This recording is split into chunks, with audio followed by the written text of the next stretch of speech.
Thank you and welcome back to the second stanza of the program, The Conversation, coming to you from TV360 here in Lagos. My name remains Nelson Ekujumi, and I still have with me in the studio, Comrade Ajayi Popola.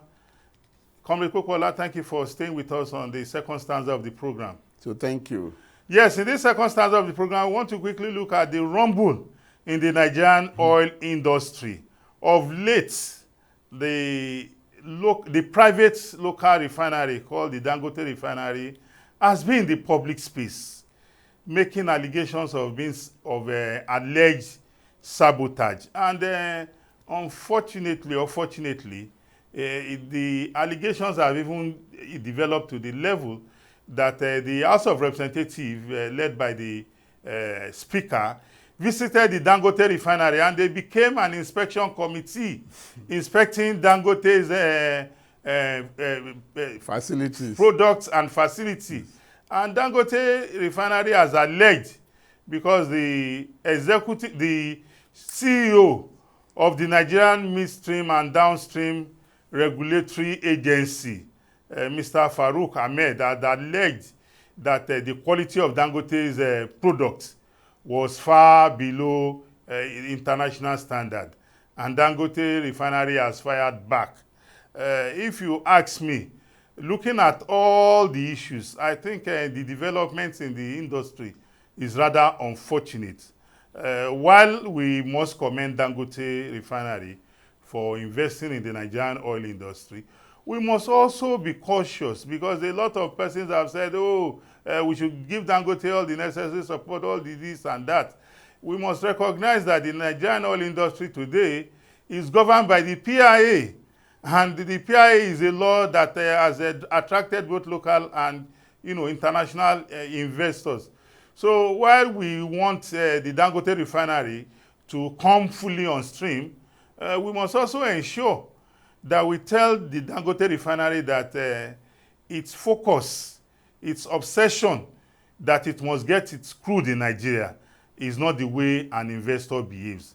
If you have set up a business, as a businessman or a businesswoman, you must be prepared to go all out to get the raw materials for production. We are also aware that the Nigerian Brent crude, which Dangote refinery wants to use, is one that the price is higher than what obtains with regards to other crude because of its quality.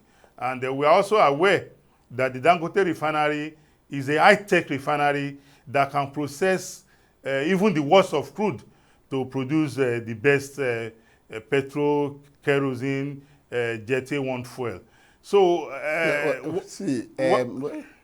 to the impasse in the oil and gas industry, particularly the one between Dangote and the NNPC. NNPCL. It's an interesting one. And for me, the revelation so far, it's good, for our own... He's opening up the industry yes. for the layman to see what is happening. To even know what is happening there. I agree. Because everything, the NNPCL's activities, and then it's been shrouded in kind of a mystery, and that nobody actually understands, only few people actually understand, what is going on there. So for me, it's a very good development, and I know that in the final analysis, the stakeholders will come together to reach a kind of compromise.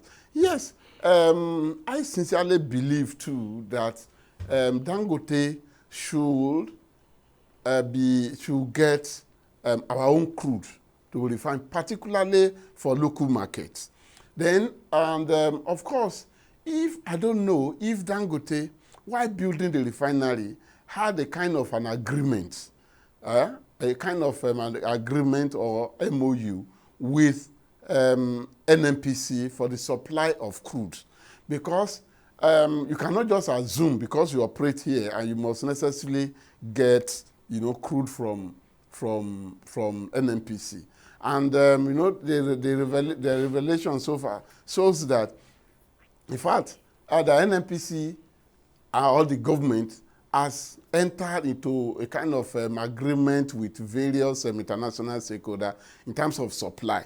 You know, some for years. So Upfront yeah. contractual obligations. Yes, that's what I mean. Yeah. So I don't know how Dangote, you know, refinery, you know, since inception, ought to have factored in the supply. There is no way Nigerian crude won't be cheaper for him, you know, to refine, you know, because that will net out the cost of freight. Comrade Pope. But again, where I'm going is this. Since we are running a kind of a free market economy where you sell to whoever you want to sell to and buy from whoever you want to buy from. So Dangote too should be able to source, you know, his own product and sell anywhere. Comrade Pope, the PIA, you and I recollect that the PIA was signed into law by former President Muhammadu Buhari in 2021, August. Yes. And the PIA is meant, you know, to establish regulatory, legal, governance, as well as fiscal framework into the Nigerian oil industry. Before now, the Nigerian oil industry was a lawless environment. But with PIA, everybody had a defined role, whether as a regulator. The PIA established two regulators for the upstream and the midstream and downstream. And the PIA also made the NNPC to transmit from a regulator to a player. And it became a public limited liability company in 2022. So what we are saying now is that the NNPCL, we are all aware that the oil industry is not a local business. No. It's a joint venture. Yes. The NNPCL and its international partners for the production of crude oil have upfront contractual agreement right from the days of former President Muhammadu Buhari's administration. And you and I are also aware that as we speak, we've been unable to meet our OPEC production quota. Yes. At a point in time, OPEC had to reduce our production quota because we could not meet up. Yes. As we speak today, we are producing about 1.28 to 1.3 million barrels per day. This is the same that in the past we were producing.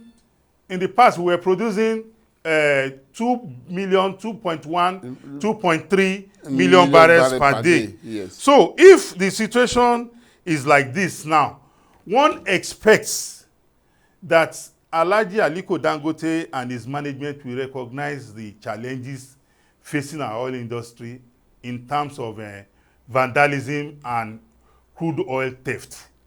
So, like I said, as much as we recognize that even the PIA under Section 109 makes provision for domestic supplies, the provision also makes it to be also made provision for willing buyer, willing seller. So if that provision is there, so long as NNPCL and its international partners have upfront contractual obligation to supply some businesses out there, of which you and I know what it means if you are signed to a contract or if you violate it.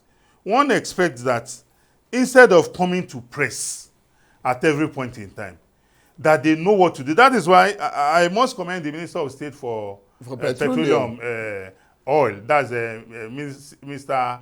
Enikin Lokobiri for summoning him, because I was becoming embarrassed as a Nigerian seeing Dangote Refinery speaking today, NUPRA, that's the Nigerian Upstream Petroleum Regulatory Agency, speak tomorrow, the midstream and downstream speak next. So I felt that, come on, what is going on? The whole place is in turmoil. Yes, and I think as much as we are interested in Dangote Refinery coming fully on, because this pressure of inflation that we are battling with, if we reduce our importation dependence on imported petroleum products, and the local refineries are up and doing, the pressure on our forex will go down tremendous. Price Sure. of goods and services will come Will down. come down. You can imagine Alhaji Dangote has told us that by 10th to 12th of August this year, I think that's in about 2-3 weeks from now, that the refinery will be producing petroleum, will be producing PMS. It has been producing diesel. And AGO. It has been producing diesel and maybe Kero and Jet A1 fuel. One hopes that that promise will be fulfilled.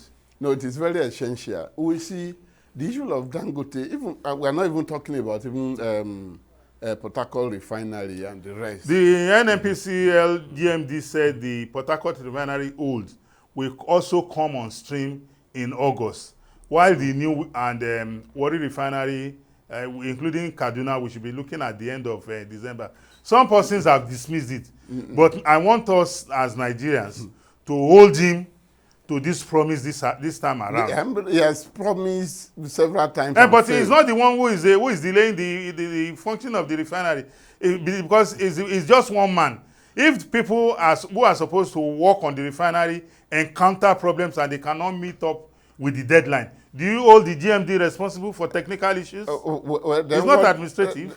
Well, what sanction? What sanction has he melted? You know, that will be an internal matter. It's not for public consumption. No, it shouldn't. It's an internal administrative matter. No, it shouldn't be the internal alone, because promises were made publicly. Yes. So, and if at the end of the given period, yes, the promise could not be fulfilled, yes, they should be bold enough to come out to explain and also tell us the sanctions that have been melted on those who I agree with so you that's what that. we are talking about. So we know that local refining of petroleum product is very essential. It's very key. You know, the issue of inflation, prices of goods, yes, and services in the country. I sincerely believe that it will go down will go down tremendously if we can get fuel, cheap fuel. If we can get fuel internally. Yes, now cheap fuel internally, you know, as against depending on the imported one. But also, so, in essence, it is the responsibility of everybody to ensure all the stakeholders now that all hands must be on deck, that the refineries, whether the one privately owned or the public owned, especially that Port Harcourt and Port Harcourt, Warri, and Port Harcourt and Dangote now, okay, you know, as quickly as possible. Whatever the issues are, let it be resolved. What is important to Nigerians is that we want cheap. We want accessible petroleum products. Yes. But also, Pope, before we are coasting home now, I think it is important for us also to recognize that we are transiting to CNG. So by the time we transit to CNG, the cost of power, the cost of logistics, I think will come down drastically, because the federal government has put in place a presidential initiative on CNG, and that committee has been going around the states. We have seen CNG stations. I just saw, I think early this week, that CNG kits are being distributed to commercial vehicle owners, and the government has even gone far to say commercial vehicles will get conversion at a zero cost, because they want to bring down the cost of transportation. Which has affected the cost of living, you know, tremendously. One just hope that as the days go by, that all these things will come to fruition, because the CNG is the way to go for a cleaner and safer environment. Well, Comrade Popola, I want to thank you very much for joining us today on the conversation. Thank you. Yes. Well, ladies and gentlemen, this is where we want to call it a wrap on the conversation today, on this episode of the conversation. Till we come your way again next time, please continue to watch the conversation coming to you from TV 360 here in Lagos, Nigeria. Till we meet again next time, bye-bye and have a great day.